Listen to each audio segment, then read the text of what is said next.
পিনাকি ভট্টাচার্য রচিত ফুলকুমারী থেকে আজ পাঠ করছি ২৯তম পর্ব।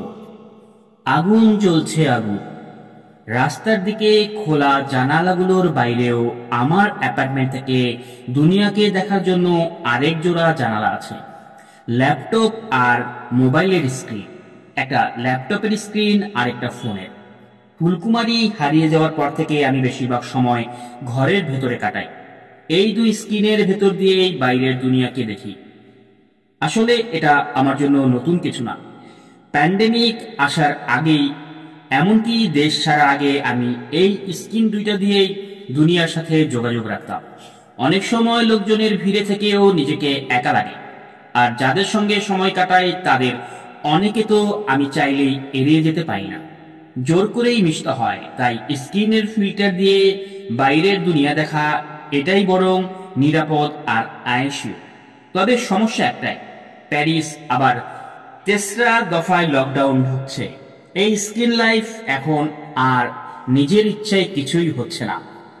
এটা এক ধরনের চাপ, এক বেদরদ জবরদস্তি। আজ সোশ্যাল মিডিয়া চলছে যুদ্ধের খবর দিয়ে। জেরুজালেমের আলাকসা মসজিদে সংঘর্ষের পর গাজা উপত্যকায় হামাস আর ইসরায়েলি বাহিনীর মধ্যে তীব্র যুদ্ধ শুরু হয়েছে। অত্যাধুনিক অস্ত্রে সজ্জিত ইসরায়েল গাজার সাধারণ মানুষের উপর বোমাবর্ষণ করছে, বেরহমভাবে সিনেমার মতো লাগে।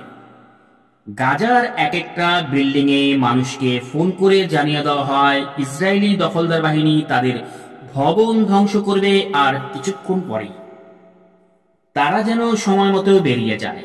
রিমোট কন্ট্রোলে চালানো মিসাইলের আঘাত ১ ঘন্টার মধ্যেই সেই বিল্ডিং মাটির সঙ্গে মিশে যায়।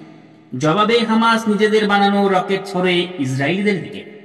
যদিও বেশিরভাগ সময়ই মাটিতে পড়ার আগে ইসরায়েলি বাহিনী রকেটগুলোকে ধ্বংস করে দেয়। এই এক মহাজুলুম, বিকট দানবের সাথে পিঁপড়ার যুদ্ধের মতো। এক পক্ষ অসুরের মতো হিংস্র ও দানবীয়, আরেক পক্ষ শুধু খুন হচ্ছে অজস্র নারী, শিশু আর বৃদ্ধ। আগেকার রাজা বাদশারাও ছিল নিষ্ঠুর, মহাজালিম ও যুদ্ধবাজ। ইতিহাসে এমন কোন সম্রাট নেই যিনি অন্তত একবার যুদ্ধ করেননি। ভারতের ৫০০০ বছরের ইতিহাসে সত্যিকার অর্থে মহান বলা যেতে পারে এমন দুইজন শাসক ছিলেন, অশোক আর জালালউদ্দিন আকবর। তারাও যুদ্ধ করেছে, কিন্তু যুদ্ধের ময়দান থেকে ফিরে এসেছেন ভাঙা হৃদয় নিয়ে। প্রজাদের দুর্দশা দেশে তারা অন্তত কাঁপত। আকবরকে হিন্দুরা ভালোবেসে ডাকত দিল্লীশ্বর, জগদ্দীশ্বর বা দিল্লির বাদশাহ, দুনিয়ার বাদশাহ। মুসলমান আকবরকে দেবতার সঙ্গে পূজা করত মানুষ। অশোকের উপাধি ছিল দেবনাং প্রিয়, প্রিয়দর্শী, দেবতার প্রিয়, যিনি সকলকে মমতার নজরে দেখেন। জীবনে একটাই যুদ্ধ করেছিলেন অশোক, কলিঙ্গের যুদ্ধ। একদিনেই ১,০০,০০০ সৈন্য নিহত হয়েছিল। গভীর রাত যুদ্ধ শেষে অশোক যখন যুদ্ধের ময়দানে হতাহতের দেখতে গেলেন, চারিদিকে ছড়িয়ে ছিটিয়ে থাকা মৃতদেহের বিভীষিকা দেখে গা শিউরে উঠল তার। দূরে কোথাও মিটমিট করে আলো জ্বলছে। সেই আলো সম্রাট অশোকের নজরে পড়লে তিনি হুকুম দিলেন আলো হাতে থাকা লোকটাকে কাছে নিয়ে আসতে। একজন বৌদ্ধ শ্রবণকে ধরে আনা হলো। অশোক তাকে জিজ্ঞেস করলেন, কি করছো এখানে এই মৃত্যুপুরীতে? আদব লেহাজ নিয়ে শ্রবণ বললেন, মহারাজ, আপনি যেমন মৌতের সেবা করছেন, আমি তেমনি জীবনের সেবা করছি। অশোক জিজ্ঞেস করলেন, কিভাবে? শ্রবণ বললেন, যুদ্ধের ময়দানে এখনো কিছু সৈন্য জীবিত, যন্ত্রণায় কাতরাচ্ছে তারা, আমি তাদেরকে পানি দিচ্ছি। অশোক স্তব্ধ হয়ে গেলেন। সাথে সাথে অশোক নির্দেশ দিলেন, জীবিতদের সবাইকে উদ্ধার করো। সেই শ্রমণকে রাজপ্রাসাদে নিয়ে এলেন। শ্রমণ অশোককে বুদ্ধের কথা বললেন। অশোক অন্তর দিয়ে শুনলেন।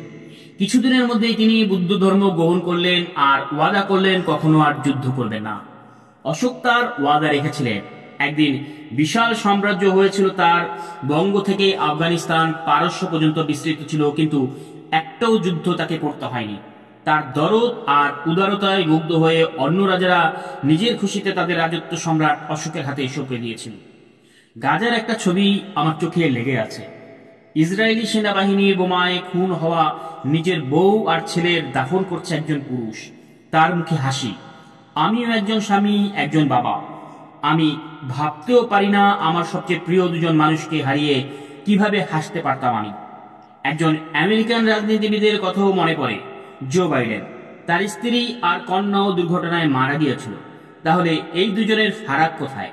ফারাক এই যে বাইডেনের ক্ষতির কোনো মানে নেই, অর্থাৎ হঠাৎ ঘটে যাওয়া একটা দুর্ঘটনা, কিন্তু ওই ফিলিস্তিনি বাবা হয়তো নিজের বেদনাকে অর্থ দিতে পারেন। এই অর্থই তাকে ভেঙে পড়তে দেয় না, দাঁড়িয়ে থাকতে সাহায্য করে, হাসি মুখে প্রিয়জনের জানাজা পড়তে সাহায্য করে। বুদ্ধ বলেছিলেন জীবন মানেই দুঃখ আর যন্ত্রণা, আর তাই সবকিছুই অর্থ খুঁজতে হবে দুঃখের মধ্যেই। আমার এক কাকা ছিলেন, নাম রবি। আমি তাকে রাঙ্গা কাকু বলে ডাকতাম। তিনি আমাকে এত ভালোবাসতেন যে আমাকে দত্তক দেওয়ার জন্য বাবা মার কাছে আর্জি পেশ করেছিলেন। বড় জেঠুর মতো তিনিও ছাত্র ইউনিয়ন থেকে কমিউনিস্ট পার্টির কর্মী হয়েছিলেন। যুদ্ধের সময় উদ্বাস্তুদের নিয়ে কাজ করতেন। যুদ্ধ শেষে বগুড়ার প্রথম দৈনিক পত্রিকার প্রতিষ্ঠাতা সম্পাদক হয়েছিলেন। আমরা যখন তার বাড়িতে যেতাম তিনি সাধারণত অফিসে থাকতেন, তাই আমরা ফোন করতাম। তার যান্ত্রিক কণ্ঠ শোনার অপেক্ষায় আমি ফোন কানে ধরে রাখতাম। কোকড়ানো চুল আর নিষ্পাপ হাসিতে তাকে নায়করাজ রাজ্জাকের মতো মনে হতো। লেখালেখি থেকে ফুটবল সবকিছুতেই কুশলী ছিলেন তিনি। বাবা বলতেন, রবি যদি শুধু লেখায় মন দিত তাহলে কমল কুমার মজুমদারের মতো হতো, আর যদি গানে থাকতো তাহলে বব ডিলানের চেয়ে কম হতো না। বগুড়া ইউথ ফেয়ার শুরু হয়েছিল কমিউনিস্ট পার্টির সাংস্কৃতিক শাখা হিসেবে। সেই ইউথ কয়ারের গানের কথা লিখতেন রাঙ্গা কাকা, সুরও দিতেন। আমার প্রিয় গান ছিল আগুন জ্বলছে আগুন। গানটা শুরু হতো একক শিল্পীর কণ্ঠে। আগুন জ্বলছে আগুন, হ্যানয় হাইফাই হিরোসীমা জ্বলে পুড়ে আগুন, সবুজ কত সবুজ খাক হয়ে যায় জ্বলে পুড়ে। আগুন জ্বলছে আগুন, তারপর সবাই মিলে গাইতো আগুন জ্বলছে আগুন। যখন শুনতাম মনে হতো বুক ফেট করে চলে যাচ্ছে শব্দটা।